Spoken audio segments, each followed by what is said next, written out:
I'm thrilled to introduce our next presentation, which is going to be about something impacting all of us, the MCP, the Model Context Protocol, this new protocol that came on the scene, I think, a year ago or less, and is changing the rules of how AI agents are interacting and possibly exploiting us. So our next speaker is Dolev, and Dolev is here to show us what's happening in that wild west, the new frontier of the MCP universe. If you haven't heard about MCP yet, you're in the right place to learn and understand exactly what's going on. Dolev is a security engineer at Cato Networks and a member of Cato Control, with over 5 years of threat analysis and advanced countermeasures research experience. He's going to bring that frontline expertise to the BSides TLV stage, show us what's happening with this completely new world of MCP. So please welcome, for the first time at BSides TLV, Dolev Attiya. Dolev, the stage is yours. Thank you very much. Hi, everyone. I'm very excited to be here. It's actually my first time in BSides TLV. So I want to ask you, first of all, before we start, who in this audience is using MCP? You know what MCPs are? Nice, a lot of people. And another question is, who is using them very frequently, like every time using the cursor and connecting directly to the MCPs and all that? Nice. So some of you already know what MCP is and use it very frequently, and some of you knows about the terms isn't there, so it's very exciting. So let's talk about what we're going to see today. So I will talk today about what MCPs actually are, the main use case, how people use that, and later on we'll talk more about MCP exploitation. So how adversaries taking malicious MCP servers and exploiting them, and creating, malicious MCP servers and exploiting them, and then after that we will talk a little bit more about taking taking the legitimate MCP servers and how they use them in their own control in your own organization in order to exploit them. Alongside the presentation, we'll see a little bit demos, some basic stuff, and some real use case that we have found. It's really very cool. And also, lastly, we'll talk a little bit about how can we defend from such attacks. Hi, I'm Dolev Attiya, staff researcher at Cato Networks, a control member. You can scan the QR in order to get in touch with me in LinkedIn. Okay. And so what MCP is? Think about that your favorite AI could talk with a lot of external tools, such as GitHub repository, or go into Slack in order to get the list of the latest things that you've seen in some kind of channel, or retrieving data from the database itself straight to your AI machine. Or even like you see now it's raining and you want to buy a new coat or a new umbrella or something like that, and you just can use PayPal with your own straight from your AI console. So this is why Anthropic has invented MCP, Model Context Protocol.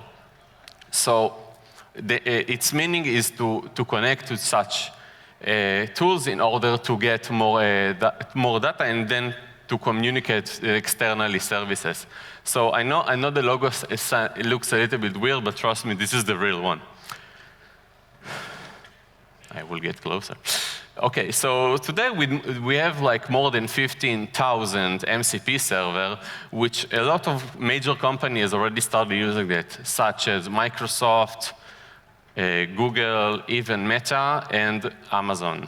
They're already integrated with it or in the way of doing so. And with every MCP server that is coming each month, and they are growing very fast, the number of them, there are two major MCP servers that exist. You have a local MCP server and a remote MCP server.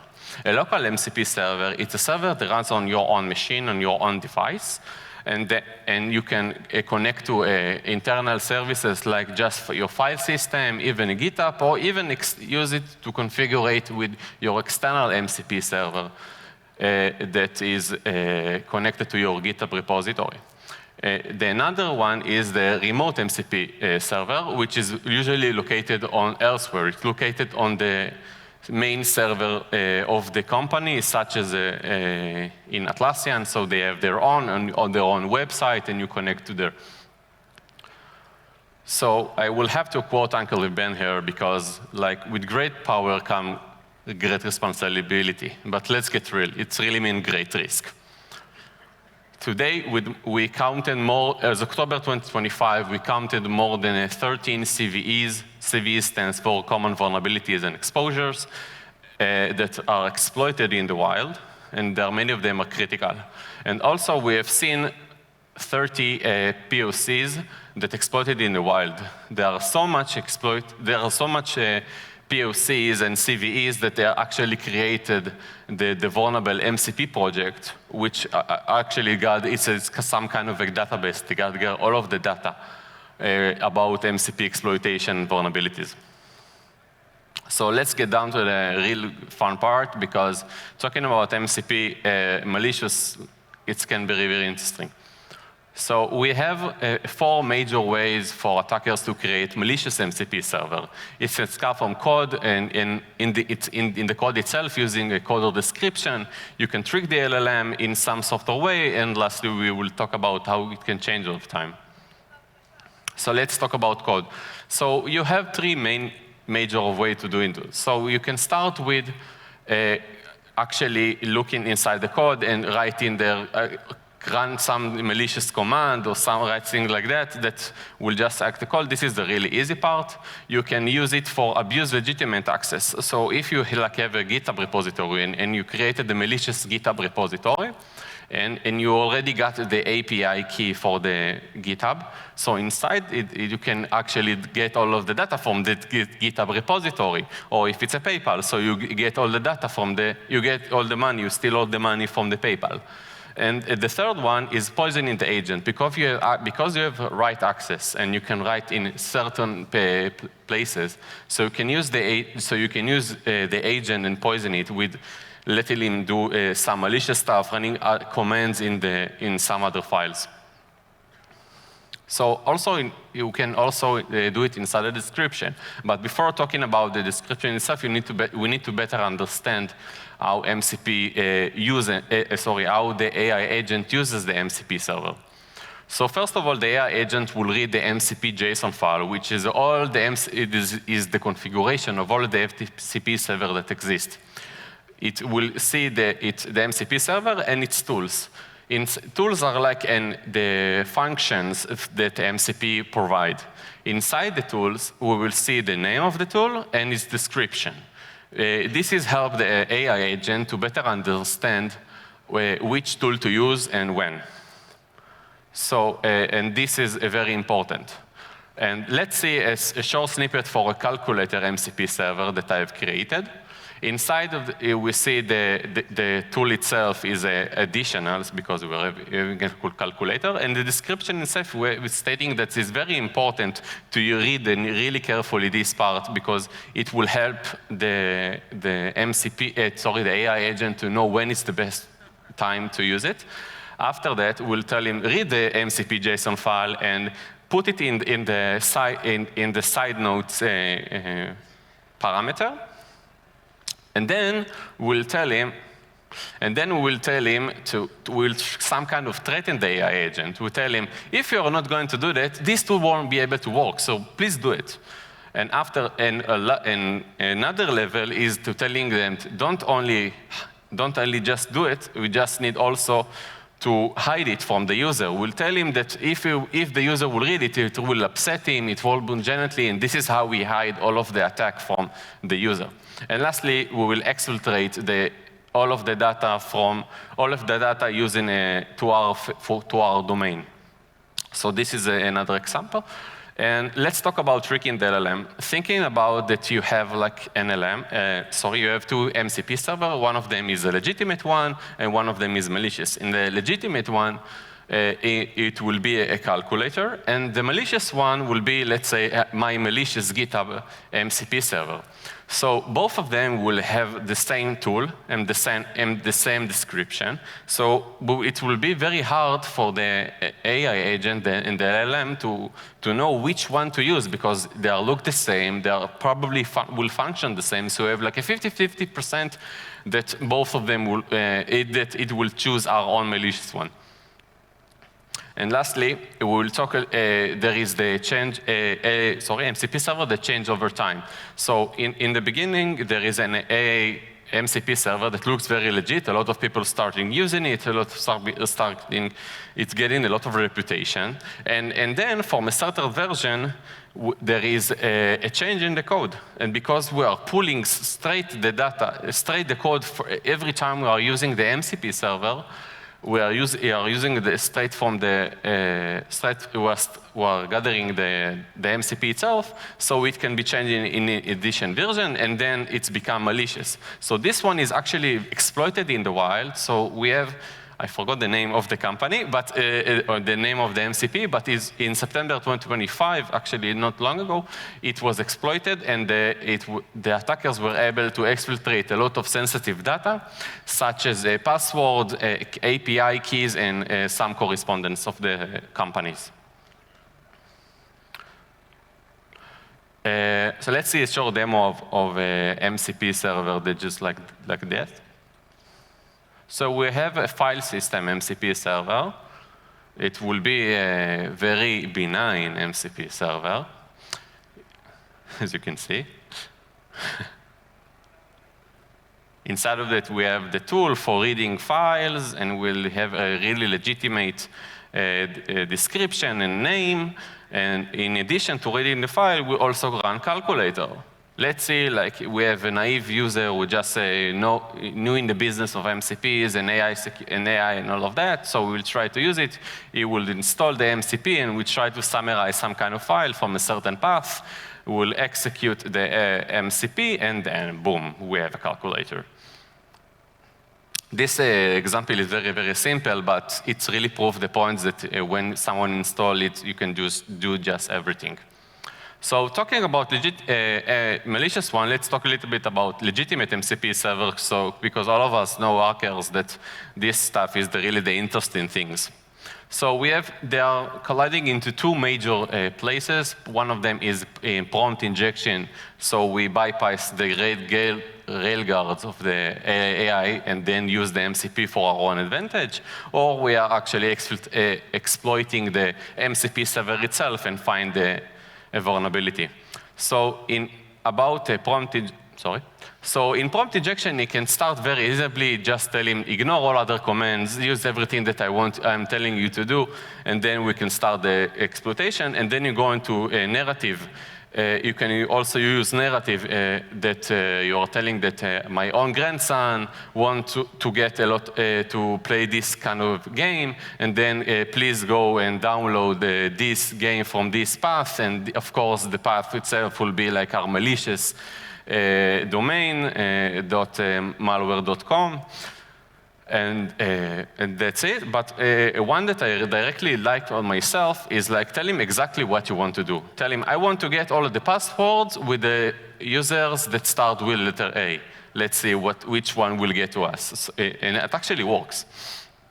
So another option is using CVE. So you're taking you're taking the MCP server, you're breaking it apart, you're looking for the code that's inside of it, and then you find some kind of vulnerability. With using prompt, you actually trigger this vulnerability, and then we can exploit and do some fun with it. Let's see a short demo like how we exploit a local MCP server. So we have an attacker who tried to conduct a ransomware attack using a very simple XOR between all of the data in this folder. We will use a technique that's called whitening the text. So we'll take all the prompt that you want to use and then whiten it so it won't be visible to the naked eye, but it will be visible to, of course, to the machines. And then we save it and send it to the nearest HR. This one is, if I didn't say, it's a CV file. And from the HR, we're just starting use, of course, the MCP. She installed the legitimate MCP server of Anthropic for reading and writing. So we also have the file, sensitive file with some sensitive information for the demonstration. And then we will upload the CV file to the cloud. So behind the scenes here, we will upload the CV file, and then we'll write the MCP server, and then the MCP server will start working, storing the entire folder, making it not visible to the user, and then lastly, it will execute it.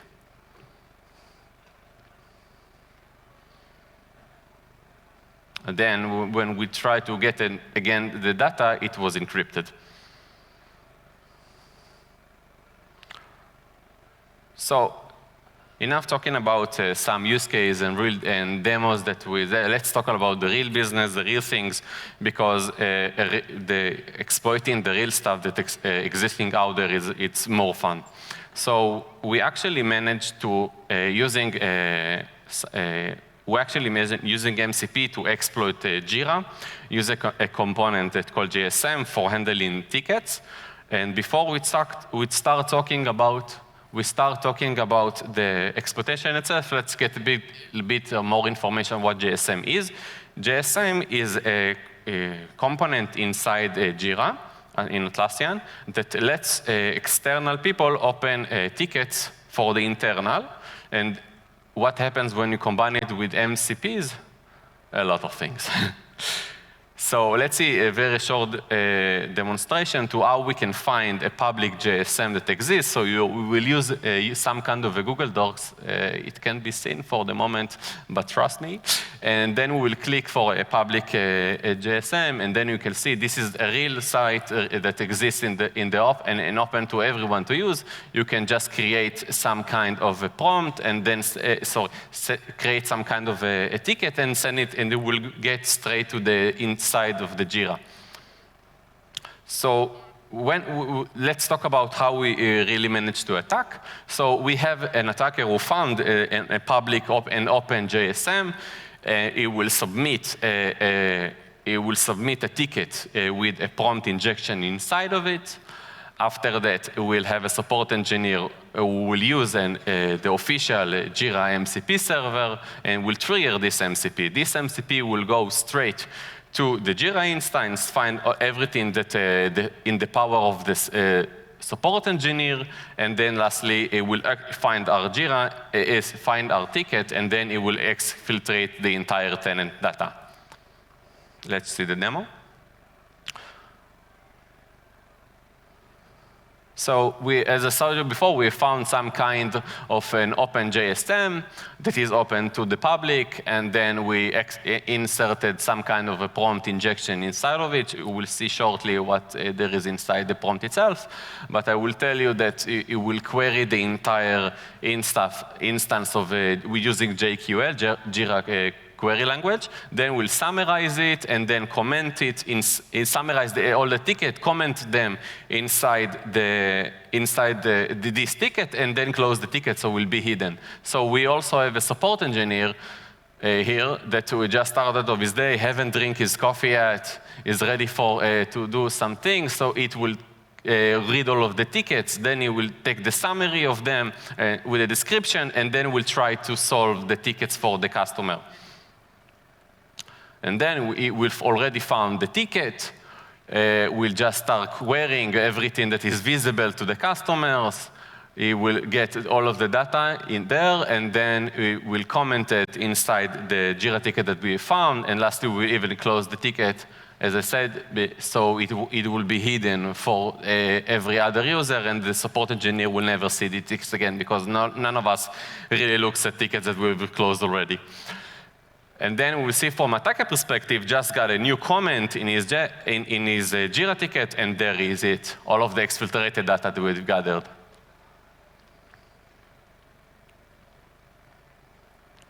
So if you want to read a little bit more about what happened inside of this attack, and you want to better understand, there is the full QR for the blog that we have written and discovery that we have found.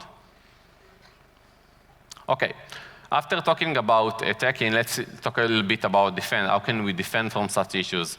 And we have a couple way to go. So first of all, we need to evaluate our data. We need to evaluate which MCP we are going to use and when to use them. So we need to go over the data itself and see that every MCP server, if it's a legitimate one, and look for the description and the name of the tools and the code written inside of it.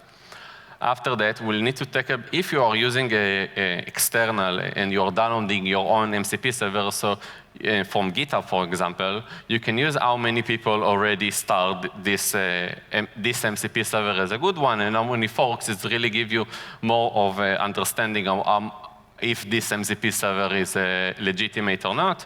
Also, we have contributors.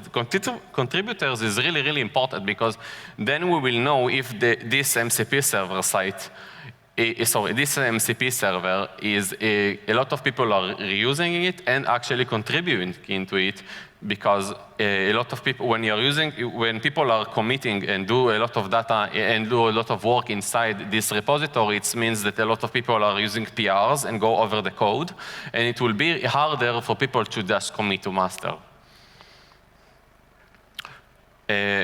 Additionally, you can use disabling the unused wanted tools. So let's say that we have a Git MCP server, and then we will want to disable the one that we want really to use. So if you are only reading and pulling, let's disable all of the right tools that we're going to use. It can be useful. And if you are working in enterprises, so we have Shadow AI, so we have a lot of ways of monitoring MCP servers AI agent using MCP server that looks very malicious. So look out for the things that you are not really used to see in your company, and they can be very suspicious. And lastly, always use the MCP server that is considered as safe, because we have like a public repositories that already have official MCP server that a lot of people are using that are considered safe. So we have the GitHub /MCP, and we also have another repository that's called Model Context Protocol, which is MCP, of course, and it's a repository inside GitHub. So these two repositories are considered safe to use. Thank you.